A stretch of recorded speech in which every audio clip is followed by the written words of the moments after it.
Una semana muy intensa, Semana Santa, no solamente por el calendario, sino por todas las actividades que pasó Jesús, sobre todo recordando llegar a la cruz y llegar a entregar su vida de manera tremenda, y luego el recordar la resurrección.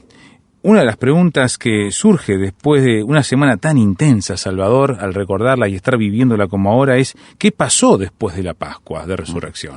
Bueno, yo creo que es una pregunta que mucha gente no puede contestar, porque hace toda la Semana Santa y llega hasta la Resurrección, y es interesante. Yo que trabajo bastante con el arte de Occidente, si uno busca crucifixiones, tiene por centenares. Muchísimas. Pero si uno busca resurrección, ¿no? Baja notablemente, ¿no?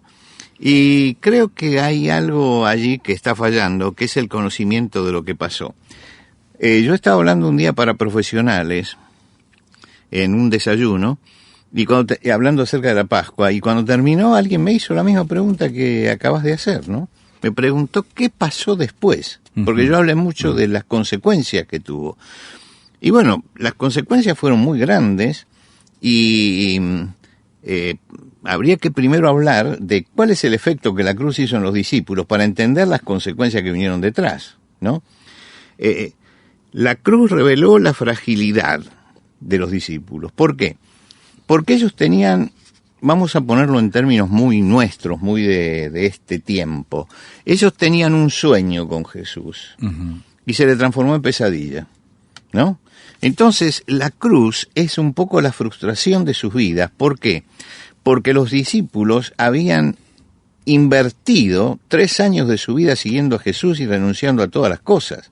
Los discípulos mismos dicen, hemos dejado todo y te hemos seguido, ¿no? Ahora, llegaron a la frustración, y los colocó la cruz en una situación crítica de fragilidad y de debilidad de su fe. Ahí mostraron que ellos creían en Jesús, pero que creían hasta cierto punto. No creían en la resurrección. Entonces hay una incredulidad, que no es solamente la incredulidad de Tomás, que pasa a la historia como el discípulo incrédulo, ¿no? Sino que es una incredulidad que se generaliza en los discípulos, que aunque no la verbalicen, sin embargo está en ellos. Pedro, que declamaba su adhesión a Jesús y le dice, yo voy a ir contigo hasta la muerte, lo niega porque no cree que Jesús tenga poder, claro, como para superar eso. Tomás, por supuesto, lo hace lo hace verbalmente, ¿no? Lo hace explícitamente. Si no viene, no creo. Pero la falta de fe la tuvieron todos. ¿Qué buscaba María Magdalena frente a la tumba? El cadáver, no buscaba otra cosa. Es decir, nadie dudaba del poder de Jesús en cuanto a los milagros, que podía darle la vista a un ciego, resucitar a un muerto, etcétera. Pero creyeron que ese era el límite, ¿no es cierto? Que ese era el límite. Es decir, ahí llegaba, no pudo eludir la cruz, por lo tanto tenía un límite, y para ellos la cruz fue un límite. Jesús era poderoso, pero no era todopoderoso, ¿no? Y hay una diferencia entre ser poderoso y ser todopoderoso. O sea que todavía no había un conocimiento pleno de quién era la persona que estaba frente a ellos, ¿no? En absoluto. Jesús le tiene que reprochar que no habían escuchado lo que él les dijo, ¿no? Cualquier maestro realmente se hubiera sentido frustrado frente a eso, frente a la claudicación de ellos. ¿Cómo puede ser que después de todas las señales que yo hice, ¿no es cierto?, y de todo lo que mostré, hayan llegado a este estado de incredulidad? Pero Jesús los había brindado y se había volcado plenamente a ellos. Me imagino que para cualquier maestro eso sería decepcionante, pero no como Jesús. Para él no era un caso terminado lo de los discípulos, y porque nunca una persona que llegó hasta Jesús, el Señor lo sintió como una persona, un caso terminado, un caso acabado.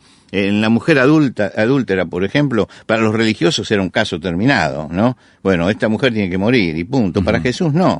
El caso de Saulo de Tarso, perseguidor de la iglesia, cuando él le dice a Ananías que lo tenía que ir a visitar, Ananías dice, no, este hombre es una plaga, ¿no? Claro. Para nosotros.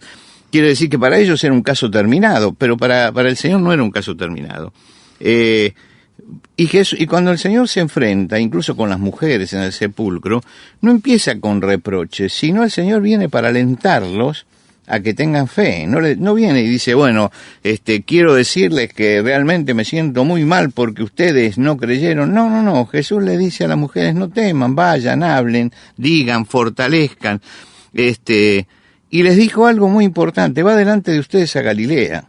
Como diciendo, nos vamos a reunir todos allá. Jesús se va a reunir con todos los discípulos sin hacerle ningún reproche, porque el reproche se lo hacían ellos mismos después, al verlo resucitado. No hacía falta que nadie subrayara el hecho.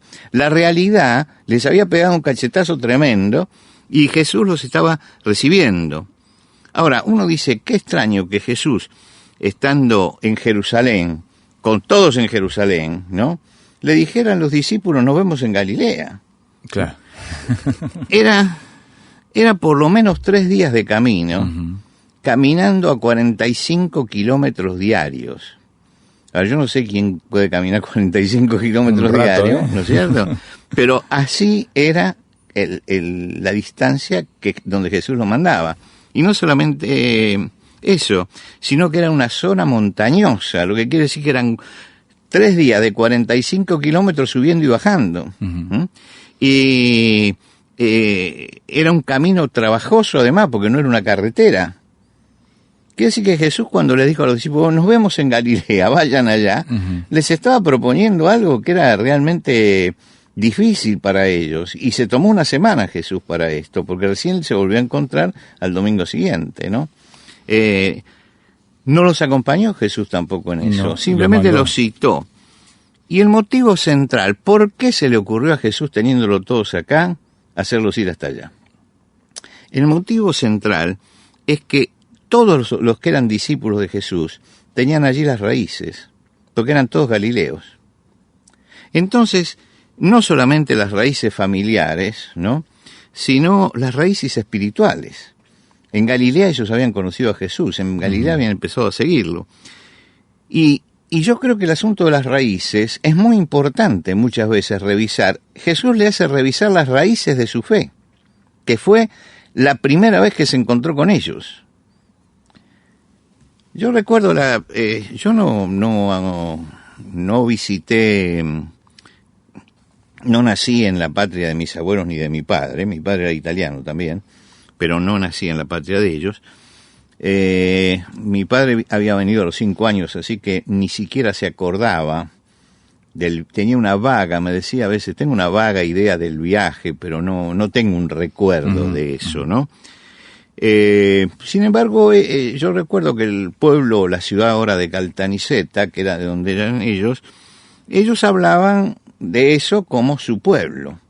Y muchas veces en la charla con mis abuelos me mencionaban cosas del lugar, ¿no?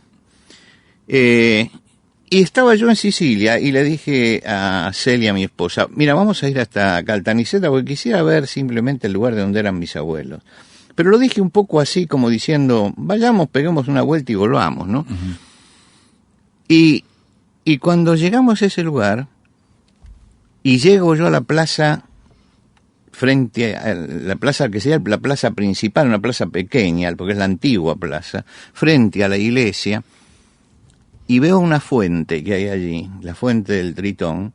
Me acuerdo de lo que mi abuela me dijo y empiezo a sentir una emoción profunda porque en alguna forma yo estaba tocando las raíces, mis raíces. No podía negar que mis raíces estaban allí, ¿no? No podía negar que yo ahí empecé a entender, cuando vi la callecita angosta por donde vivían, que es la callecita antigua que se tiene todavía, empecé a entender muchas cosas. Celia me preguntaba, ¿qué te pasa? ¿Qué te pasa? Bueno, no me pasa, que tengo una profunda emoción porque estoy entendiendo. ¿Y qué fue lo que entendí? Cada vez que salía mi abuelo y mi abuela salía adelante y mi abuelo detrás. Nunca los dos juntos. Y se querían muchísimo. Y de repente él le decía, a la derecha, hay que doblar a la derecha, a la izquierda, pero nunca se ponían al lado, ¿no? Y después yo me di cuenta cuando llegué allí, en esa callecita no podés caminar al lado de otro. Claro, muy estrecha. Entonces la costumbre que tomaron era esa. Y entonces era su tradición esa de que el hombre caminara atrás. Bueno, yo llegué allí a tocar las raíces realmente, ¿no? Las raíces del lugar. Y cuando llegué allí y salí llorando del lugar, ¿no? Yo de Caltanissetta me fui llorando. Y me fui llorando porque en alguna forma no sé qué se había tocado en el interior mío, pero había vuelto algo que era la raíz. Eso que ellos me hablaban ahora era algo tangible que lo tenía delante mío. Y yo creo que a veces es importante volver a nuestras raíces, ¿no? Volver a lo que donde se hunde la parte afectiva nuestra allí. Y yo recuerdo que Ezequiel, que todos los oyentes conocen porque hace también los programas, un día él me habló de Pirandello, y Pirandello es siciliano, como era nuestra familia. Y Pirandello es un hombre de su vigencia es internacional, ya nadie se acuerda si es italiano, pero no, era de Sicilia, de un pueblito que se llama Caos, ¿no? Cerca de Agrigento. Y entonces él me habló de los cuentos, que había escrito 100 cuentos, en 100 cuentos cuentos para 100 días, una cosa así, que son 3 volúmenes.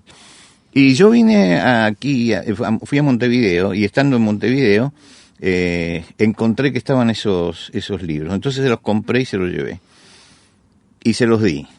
Y él escribió un artículo sobre eso, y me lo dedicó ese artículo, que se llama La importancia de las raíces, ¿no? Porque dice que él en alguna forma tocó las raíces también, ¿no? Y yo digo, yo tenía un contacto con mis abuelos, pero él no lo tuvo, ¿no? Más que alguna cosa que uno le comenta de sus abuelos, ¿no? Y alguna cosa que puede haber visto a mi padre, pero ya te digo, mi padre no era un hombre que podía hablar mucho de eso. Pero él sintió que tocaba las raíces, ¿no?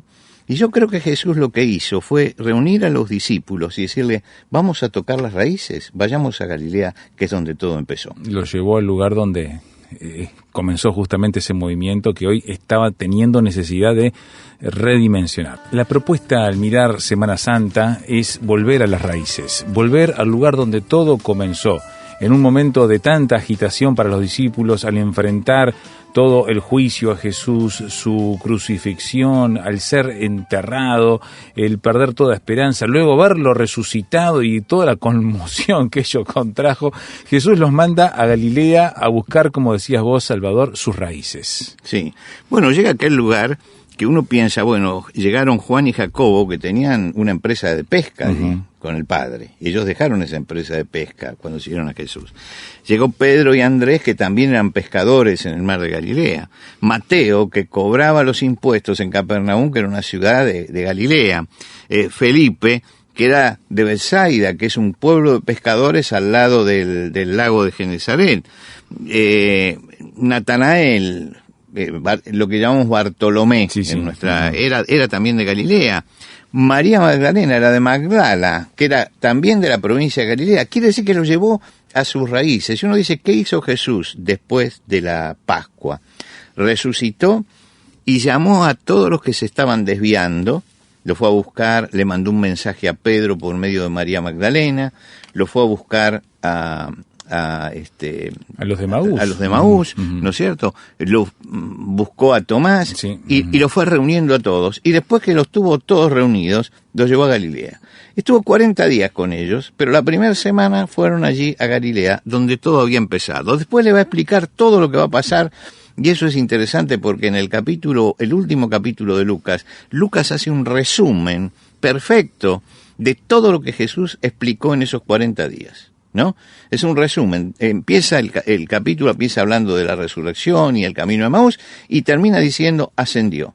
Y en el medio hace un resumen de todo lo que Jesús enseñó. Todo eso es lo que hizo después de la Pascua. Ahora, ellos estaban viviendo la ambivalencia. Y Jesús le dice, volvamos al principio y empecemos de nuevo. Y lo lleva a ese lugar.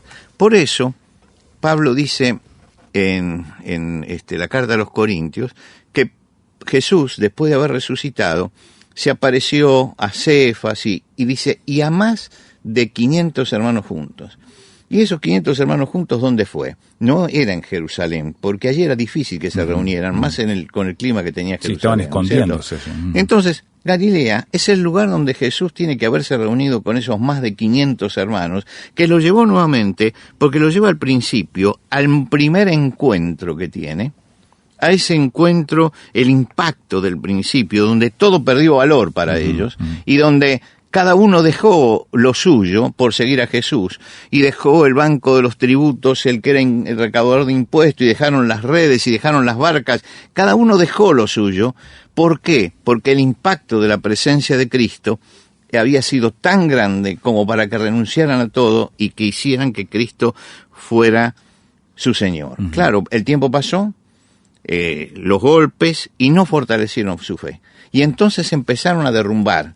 Y en ese derrumbamiento llegan al derrumbe final frente a la cruz. Pero resulta que lo que Jesús hace es decirle, bueno, volvamos allí y volvamos al principio y volvamos a edificar ahora nuestra vida sobre el impacto del principio más el impacto de la cruz. Y yo creo que estas son dos cosas que son importantes tener en cuenta. En primer lugar, que nosotros tenemos que entender el sentido de la cruz y la resurrección de Cristo. Y tenemos que revisar hasta nuestras raíces nuestra vida. Es decir, analizar hasta el fondo nuestra vida. Todos cuando nacimos, y yo estoy rodeado de bebés, ¿no? En el lugar donde llevo a cabo mi trabajo tiene muchos bebés. Y uno ve que hay una inocencia en el chico al nacer, ¿no? Y una inocencia en los primeros años, que lentamente se va desgastando, ¿no? Entonces, ese desgaste, ¿qué es lo que produce ese desgaste? A veces yo converso con mi nieto menor, que ahora tiene 8 años, y tenemos largas conversaciones con él, y yo me admiro de la pureza, de la apertura que él tiene, y es muy vivaz, ¿no? Muy movedizo, pero cuando nos ponemos a hablar, ¿no? Uno dice, qué candidez que tiene, terrible candidez frente a la vida, terrible pureza frente a la realidad, una tremenda sensibilidad, y uno piensa también que el paso de los años va a ir minando todo eso. Sin embargo, porque todos los hombres, sean lo que sea, alguna vez fueron niños, ¿no es cierto? Sí. Tenían exactamente lo mismo. Y Jesús los invita a ir allí al principio, así como nos invita a nosotros a decir, vuélvanse como niños, vuelvan al principio, vuelvan al principio. Si ustedes vuelven al principio van a entender mejor todo esto. Y bueno, esa autodestrucción simplificadora que tenemos que hacer del andamiaje que hemos armado durante toda nuestra vida, se revisa únicamente cuando uno vuelve a esas raíces del principio. Y yo creo que cada uno de nosotros tiene sus raíces puestas en su infancia, con los más y los menos que puede haber tenido en la infancia. Pero uno tiene que recordar que todas las desilusiones y las tragedias que fueron apareciendo en nuestra vida, algunas en la infancia nos parecían tremendas, hoy la miramos con indulgencia, ¿no es cierto? Sí. Pero fue allí donde fuimos algo totalmente distinto y donde hay algo que nos vino erosionando. La raíz nuestra, en nuestro corazón, del pecado empezó a manifestarse hacia afuera. Jesús dice, volvámonos como niños, volvamos para atrás. Volvamos a esa raíz, ¿no? Y empecemos de nuevo, pero empecemos con la fe, empecemos creyendo. Ellos volvieron a Galilea, volvieron después de un fracaso, pero volvieron con una certeza, Jesucristo vive y está con nosotros. Y ahora hay que edificar la vida con esta nueva certeza que no teníamos ahora, que era la certeza de la presencia de Cristo. Y entonces allí en Galilea, Jesús vuelve a trabajar con ellos y a decirles lo que tienen que hacer. Y cuando uno sigue la historia, porque en el Evangelio la historia sigue, después de los Evangelios, de los 4 Evangelios, aparece el libro de los Hechos de los Apóstoles, donde nos dice qué es lo que pasó, uno encuentra que ellos están absolutamente renovados. ¿Y por qué están renovados? Bueno, porque analizaron su propia vida, entendieron lo que Cristo tenía que significar para ellos, y aprendieron a abrir el corazón como lo abren los niños, frente a las realidades que no son racionales, no se entienden, pero se reciben por medio de la fe. creo que todos nosotros tendríamos que volver a esas raíces y decir cuánto que perdí, cuánto que se desgasta el hombre al crecer, ¿no? Siempre me acuerdo de una frase de Pablo Picasso, cuando hacía esos dibujos tan simples, y él dijo: me pasé toda la vida para poder aprender a dibujar como si fuera un niño. Uh-huh. Y realmente hay que aprender nuevamente eso. ¿Por qué? Porque él alguna vez dibujó así, sí, y lo perdió. Uh-huh. Y trató de volver a ese principio de las cosas esenciales. Y yo creo que tenemos que volver a eso.